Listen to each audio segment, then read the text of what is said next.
I never considered it a zero-sum game. Roger told me early on, other people will try to imitate you. They'll try to get your look or get your delivery or whatever, and you never have to worry about that. There's only one you. You just worry about being you, and things will work out. And that was really good advice. I didn't look around at the other players on the field and worry about any of them. I just thought if I can do the best job I'm capable of, I'll get to where I want to go. And those were always baby steps. Like when I was a reporter, I thought, well, it'd be great to get bigger assignments. And then when I got bigger assignments, it's like, well, I'd love a chance at anchoring. And then it's like, what if I could be a full-time anchor? And then it's like, what if I could have my own show? And then it's, well, what if I could have, instead of co-anchor a show, my own show, just me? And then it was like, well, what if I could move up to prime time? And all those things happened. And then I kind of got to the place where I was like, it all happened. And the paycheck's bigger than it's ever been. And I'm enjoying it less than ever. Things have changed so dramatically in year 13 versus year 1 that now I guess I'm rich. Okay. I've come to learn a lot of secrets of this place that I never wanted to know. I'm having way too much exposure to the executive suite. People who used to be rooting for me now find me threatening. You know, just that's what comes with money and power. And this isn't as great as I thought it was going to be. And then, you know, most of the guys around me were like, what are you talking about? It's like, you're powerful and you've got this dough. I'm like, it's meaningless to me. I don't care. Really? I just don't care. I tomorrow could basically go back to mud pies in the backyard if I had to. That's just who I am. That's why I was saying earlier, that was an important way to grow up. I think if you need the trappings of big money in journalism, you become a shitty journalist, Don Lemon. You take yourself too seriously. You need access to these elite circles. You want to see yourself at dinner tables with stars. You want to go to the fancy award shows. And I dipped a toe into that world just to see what it was like when I got these invitations. And it was horrible. Why? Because it's insufferable to be around those people and to have to make conversation with them. I can't talk to those people. I don't know how to live in that world. I feel the way probably most of your audience feels like they would feel, where you're like, I've got nothing to say to this bride.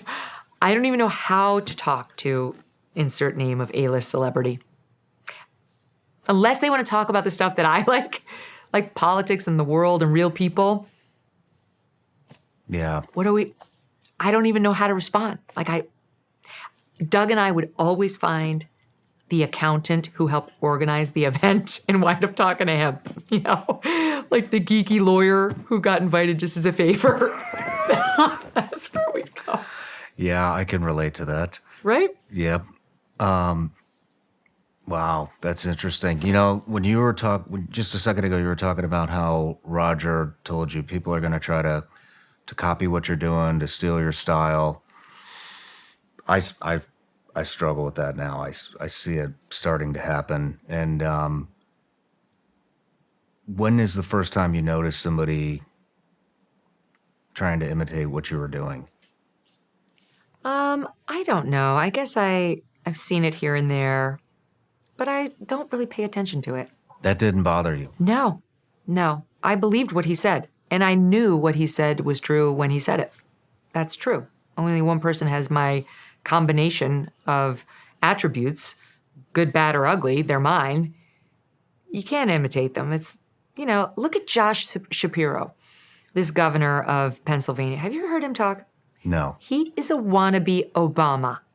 He tries to talk just like Obama tomorrow, right? It's so obvious. I'm embarrassed for him. I have secondhand embarrassment. There's only one Barack Obama, and it ain't you, Josh Shapiro. Find your own style. So no, I never felt like, oh, she's coming for me. You know, I just kind of felt like. How would they try to imitate you? I mean, a lot of people would get exactly the same haircut I had, or start wearing exactly the same clothes I had, move over to the same agents I had, start getting, you know, whatever, go to all the same people Gotcha. I went to for like clothes and just sort of Legitimately surround themselves. trying to be you. Yeah. It's just like, Same network? how'd that work out? Other networks? Both.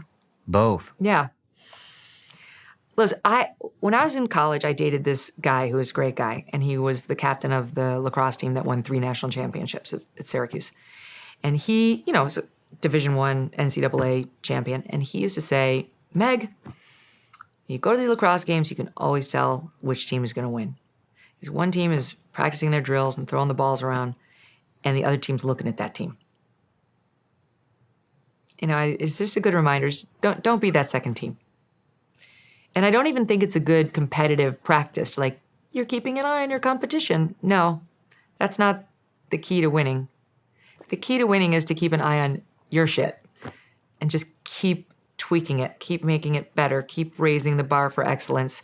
There's always room for improvement. We never achieve perfection, but it's fun to try. I'm going to take that advice personally. You should. Thank you. And plus, like, who would have the connection that you have with your audience, Shawn? It's like they fall in love with you because of you. One of these imitators might get an invitation onto the Megyn Kelly Show one day, and I'll have a very nice interview, and they'll be very nice, and I'll say, that worked, goodbye, and they'll be utterly forgettable. Like, only you have this, there's something special about you. And I mean that to you in particular. Like, there's something special about you. Very few people have this combination of soulfulness and smarts and depth and humor and introspection, but ability to have conversations about light things and real things. It's just, it works, and you don't need to worry about that other team. Well, thank you. I really appreciate that. That means a lot.